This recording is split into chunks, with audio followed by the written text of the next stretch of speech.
वंदे मातरम शिक्षक साथियों और शिक्षा जगत से जुड़े अन्य कर्मचारी साथियों, जैसे कि आपको पता है RKSMB के तहत बेसलाइन असेसमेंट का कार्य शुरू हो चुका है। आज से लेकर के 3 दिन तक ये कार्य चलेगा। इस संबंध में कई साथियों की कुछ क्वेरीज थी कि जो पेपर्स का ओरिजिनल लिंक है वो कहाँ से मिलेगा, इसके अलावा प्रश्न में अंक है या सही है, कैसे दूसरा समूह कैसे बनाना है, इसके अलावा कुछ और इम्पोर्टेंट बातें हैं जो मैं आपको बताना चाहूँगा कि पेपर में अंक देने हैं या नहीं देने, इसके अलावा समूह 1 और 2 कैसे बनाएं, प्रश्न पूरा सही है तो क्या करा है, सही नहीं है तो क्या करना है, छात्र अगर अनुपस्थित है तो उसके लिए क्या करना है, और बेसलाइन असेसमेंट को जो फीड करने की अंतिम तिथि वो क्या है, और इसके अलावा Mahatma Gandhi school medium schools के संबंध में कुछ विशेष निर्देश है, उनके पेपर्स वगैरह कहाँ से मिलेंगे, तो पूरी जानकारी मैं इस वीडियो में दूंगा। तो आइए शुरू करते हैं। सबसे पहले आप देखेंगे तो यहाँ बेसलाइन असेसमेंट से संबंधित फ्रीक्वेंटली आस्क्ड क्वेश्चंस की पूरी एक सीरीज है, श्रृंखला है, जिसमें कुछ इंपॉर्टेंट लिंक दी हुई है, जैसे ग्रेड 3 बेसलाइन, ग्रेड 4 से 5 बेसलाइन, ग्रेड 6 से 7 बेसलाइन और ग्रेड 8 बेसलाइन। अब इसमें से आप किसी भी विषय का या किसी भी कक्षा का पेपर प्राप्त करना चाहते हैं तो आपको इस लिंक पे क्लिक करना है। अब जैसे मैं यहाँ एक लिंक पे, यहाँ से अगर मान लो यहाँ से अगर आप चाहें तो यहाँ मैं एक लिंक पे क्लिक करके बता रहा हूँ। जैसे यहाँ लिंक पे क्लिक करेंगे तो ये इस तरह का लिंक है वो खुल जाएगा, और यहाँ से आपको जैसे ये ग्रेड 3 का इंग्लिश का पेपर आ जाएगा, हिंदी का आ जाएगा और मैथ्स का आ जाएगा, और यहाँ से आप यहाँ देखेंगे तो यहाँ इस पर 3 लाइन पे आप क्लिक करेंगे तो यहाँ 3 लाइन पे क्लिक करेंगे, ये डाउनलोड का ऑप्शन आ जाएगा, और ये डाउनलोड होते ही आपको यहाँ से ये सीधा इसको डाउनलोड कर लेना है। अब जैसे मैं यहाँ इसको डाउनलोड करके बता देता हूँ तो ये डाउनलोड हो गया। ये जैसे है बेस लाइन 3 का है, इसमें असेसमेंट पार्ट 2, मूल्यांकन स्वविवेक से करें, सभी प्रश्न हल करने, शिक्षक विद्यार्थी को केवल प्रश्न समझाने में सहायता करें, और टिप्पणी करते समय शिक्षक विद्यार्थी की संपूर्ण गतिविधियों पर ध्यान में रखें। इस तरीके से ये मैच है, ये इंग्लिश का पेपर है, जैसे इसमें जो मिसिंग लेटर वगैरह है वो ये पूरे इस तरीके से पेपर है, ये आपको डाउनलोड करना है। यहाँ से आप प्रिंट भी कर सकते हैं, डाउनलोड भी कर सकते हैं। तो ये तो हो गया। इसी तरह से अगर मान लो बेसलाइन का आपके कक्षा 8 का अगर आप पेपर डाउनलोड करना चाहें तो इसके लिए यहाँ से जैसे ये इस तरीके से ये लिंक मिल जाएगा, जिसमें कक्षा 8 का इंग्लिश का, हिंदी का और मैथ्स का पेपर है, डाउनलोड आप कर सकते हैं। यहाँ 3 लाइन पे आप क्लिक करके डाउनलोड का ऑप्शन है वो कर सकते हैं। अब जैसे हिंदी का पेपर यहाँ डाउनलोड करना चाहें तो इस तरीके से ये पेपर है, आधार रेखा मूल्यांकन भाग 2, ये जैसे बॉक्स वगैरह दिए हुए हैं, रिक्त स्थान है या ये चित्र दिया हुआ है, इस तरीके से आपको ये पूरा पेपर है, ये आप डाउनलोड करके यहाँ से प्रिंट कर सकते हैं। तो ये तो बात हो गई कि ओरिजिनल पेपर और सही पेपर आपको कहाँ से मिलेंगे, तो यहाँ से आप लिंक है, ये सारे लिंक, चारों लिंक मैं आपको इसी वीडियो के डिस्क्रिप्शन में दे दूँगा, तो वहाँ से आप सीधे क्लिक करके डाउनलोड कर सकते हैं। अब इम्पोर्टेंट बात कि मूल्यांकन के लिए स्कोरिंग का मापदंड क्या रहेगा, तो सबसे इम्पोर्टेंट बात इसमें ध्यान रखने वाली है कि इसमें अंक नहीं है, प्रश्न है। विशेष ध्यान आपको ये देना है कि जो भी स्टूडेंट 60% से अधिक प्रश्न सही करता है, यानी इसमें टोटल क्वेश्चंस दिए होंगे, कितने प्रश्न सही करता है तो कौन सा अंक आएगा या कौन सा ग्रेड आएगा। तो अब जैसे 60 प्रश्न से अधिक अगर सही करता है तो प्रश्न की बात है, अंक तो यहाँ आपको देखने ही नहीं है, देने ही नहीं है। तो अगर 60% से अधिक प्रश्न सही है, यानी आधे से ज़्यादा प्रश्न सही है, तो वो समूह 1 में आएगा, और 60% से अगर कम प्रश्न उसके सही है तो उसको समूह 2 में रखना है। दूसरा, अब यहाँ से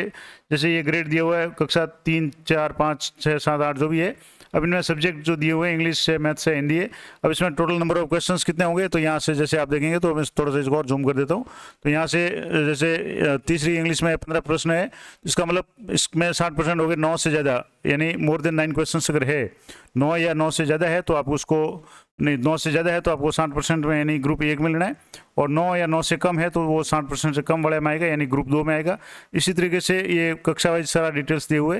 ये पूरी PDF भी मैं आपको टेलीग्राम चैनल पर उपलब्ध करा दूंगा। तो ये तो होगी, जैसे 8वीं की हिंदी है तो उसमें 15 प्रश्न है, या जैसे मान लो मैथ्स में 20 प्रश्न है, तो 20 में से अगर कोई स्टूडेंट 12 प्रश्न कर रहा है, 12 से ज़्यादा कर रहा है, मोर देन 12 कर रहा है, तो वो ग्रुप 1 में आएगा, यानी 60% ज़्यादा आएगा। और अगर 12 या 12 से कम कर रहा है तो वो ग्रुप B में, यानी ग्रुप 2 में आएगा, और लेस देन 60% में आ जाएगा। और ये सारे आपको प्रश्न नहीं, उत्तर चेक करने के, उत्तर अगर उसके इतना सही है तो वो सही माना जाएगा। अब है कि सालाना दर्पण में कौन सा डाटा दर्ज करना है, तो छात्र द्वारा सही किए गए प्रश्नों की संख्या, यानी कितने उत्तर सही किए, वो संख्या है वो दर्ज करनी है, अंक दर्ज नहीं करने। यानी जिसमें से जितने भी प्रश्न है वो प्रश्न कितने सही किए वो अंक है, वो प्रश्नों की संख्या है वो दर्ज करनी है। इसके अलावा यदि प्रश्न में उपभाग हो तो क्या करें, अब जैसे यदि छात्र 2/3 उप प्रश्न या 3/4 उप प्रश्न सही कर पाता है, यानी जैसे 2/4 या 3/4 प्रश्न अगर कर पाता है तो भी इसको पूरे अंक दिए जाएंगे, यानी पूरे प्रश्न को सही माना जाएगा। इसके अलावा अगर कोई छात्र अनुपस्थित है, अब जैसे मान लो आज 16 तारीख है, 17 और 18 3 दिन तक एग्जाम, उसमें अगर कोई स्टूडेंट नहीं आ पाता है तो उसको ऐसे छात्रों के लिए 23 अगस्त से पहले पहले आपको बेसलाइन मूल्यांकन कर सकते हैं। जिस दिन भी आता है उसको आपको बेसलाइन मूल्यांकन करना है और साला दर्पण में अंतिम विवरण है वो दर्ज कर सकते हैं, क्योंकि साला दर्पण में जो डाटा दर्ज करने की जो अंतिम तिथि है वो 23 अगस्त 2023 है। यानी 23 अगस्त तक आप किसी भी स्टूडेंट अगर कोई लगातार 2-4 दिन से अनुपस्थित है तो भी 23 अगस्त अगर वो स्टूडेंट आता है तो उसकी टेस्ट लेकर के इसका मूल्यांकन करके आप इसकी एंट्री है वो साला दर्पण पे आपको करनी है, अनिवार्य रूप से करनी है। और ये साला दर्पण पे डेटा एंटर करने की अंतिम तारीख भी 23 अगस्त है, तो उससे पहले पहले ये काम कर लें, क्योंकि साला दर्पण की साइट है कई बार काफ़ी डिस्टर्ब रहती है, तो यथासंभव ये कर लें। अभी जैसे इसमें baseline assessment frequently asked questions में Mahatma Gandhi English medium schools के लिए कुछ निर्देश है, उसमें भी यही है कि जो लिंक है ये यहाँ से आप जैसे यहाँ से मैं इसको क्लिक करूँगा तो यहाँ ये नए जो इसमें ले जाएगा और इस तरीके से ये गूगल ड्राइव में ये सारे पेज खुल जाएंगे, पेपर खुल जाएंगे। ये चारों पेपर आपको जैसे कक्षा 3 के हैं, 4 से 5 के, 6 से 8 के और ये मैथ्स के हैं, जैसे इसमें मैथ्स के हैं तो ये यहाँ से आप डाउनलोड करना चाहते हैं, यहाँ से आप यहाँ से क्लिक करके आप इस पर डाउनलोड का ऑप्शन है, यहाँ आप क्लिक करेंगे तो ये डाउनलोड हो जाएगा। और डाउनलोड होने के बाद में आपको इसको यहाँ से जैसे ही डाउनलोड हो जाएगा यहाँ से आप इसको देख सकते हैं। जैसे ये डाउनलोड हो रहा है अभी, तो डाउनलोड होने के बाद में इसको यहाँ से क्लिक करेंगे तो ये पूरा पेपर आपके सामने खुल जाएगा। जैसे यहाँ ये 3 पेज का पेपर है, थोड़ा सा नेट के इशू कारण थोड़ा सा ये टाइम ले रहा है। अब जैसे ये ग्रेड 3 का बेसलाइन असेसमेंट है तो इस तरह का जो पेपर है ये 3 पेज का है, तो जितना भी पेज का वो आप इसी हिसाब से करके यहाँ से जैसे ये स्टूडेंट के सारे कितने प्रश्न उत्तर सही हो रहे हैं वो संख्या यहाँ लिखनी है और स्टूडेंट परफॉर्मेंस रिकॉर्ड में यहाँ आपको कमेंट करके और यहाँ स्टूडेंट ग्रुप कौन सा 1 आएगा या 2 आएगा, वो जो भी ग्रुप है वो जो भी जितने उत्तर सही उसके हिसाब से ग्रुप बन जाएगा। इसके अलावा इसमें भी क्राइटेरिया वही है कि मोर देन 60% क्वेश्चन से मार्क्स नहीं है, क्वेश्चन अगर सही करता है तो एक ग्रुप में आएगा और लेस देन 60% है तो ग्रुप 2 में आएगा। और no data to enter the Shala Darpan, यानी वाट डाटा टू इंटर, तो साला दर्पण पे नंबर ऑफ क्वेश्चन से करेक्टली आंसर से वो इंटर करने, इनके मार्क्स एंटर नहीं करने। और अगर वही बात है कि 3 जो भी प्रश्न अधूरे हैं तो भी अगर आधे सही है या आधे से ज़्यादा सही है तो भी इसको पूरा मानना है। और ये कहिए इसमें भी दिया हुआ है कि 23 अगस्त से इसकी साला दर्पण में एंट्री करने की लास्ट तारीख है। और कोई स्टूडेंट जैसे ये लिखा हुआ है कि what do if the student is absent on the baseline assessment day, यानी जिस दिन असेसमेंट डे उस दिन अगर एब्सेंट रहता है तो उसको भी 23 अगस्त तक एग्जाम लेकर के उसकी एंट्री है साला दर्पण पर करनी है। तो ये महत्वपूर्ण सूचना थी, पूरी डिटेल मैंने आपको बता दी। फ्रिक्वेंटली आस्क्ड क्वेश्चन जो भी थे ये RKSMB की जो मूल्यांकन हो रहा है उससे संबंधित में, तो ये पूरी PDF है, ये तो मैं आपको टेलीग्राम चैनल पर उपलब्ध कर दूंगा। इसके अलावा ये सारे जो लिंक है वो मैं आपको इसी वीडियो को डिस्क्रिप्शन दे दूंगा ताकि आप वहाँ से सीधे क्लिक करके